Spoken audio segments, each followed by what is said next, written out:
తాబేలు సాయం. ఒక తోటలోని చెట్టు మీద కాకి విశ్రాంతి తీసుకుంటుంది. దానికి కాస్త పొగరెక్కువ.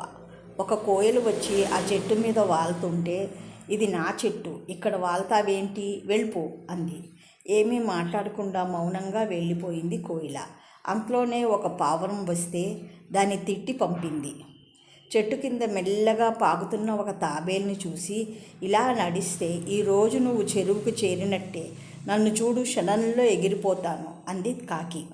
తాబేలుకు దాని గురించి తెలుసు కాబట్టి కోపం వచ్చినా ఏమీ అనలేదు.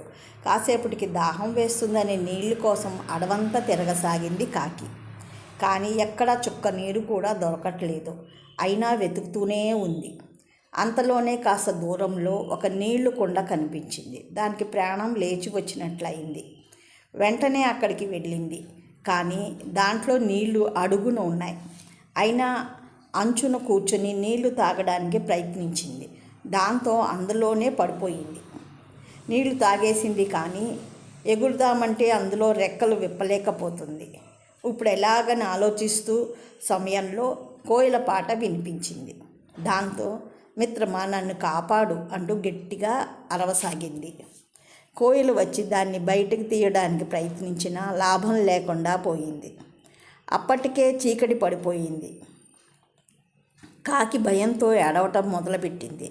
అంతలో తాబేలు కనిపించేసరికి కోయిల దాన్ని సాయం అడిగింది. వెంటనే వచ్చి కాళ్లతో కుండను ముందుకు తోసింది. అది పగిలిపోయింది. కాకి బయటికి వచ్చింది.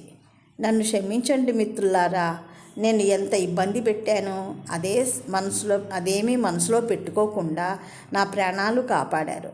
మీతో అలా ప్రవర్తించినందుకు చాలా బాధగా ఉంది అని వాటికి కృతజ్ఞతలు తెలిపింది కాకి.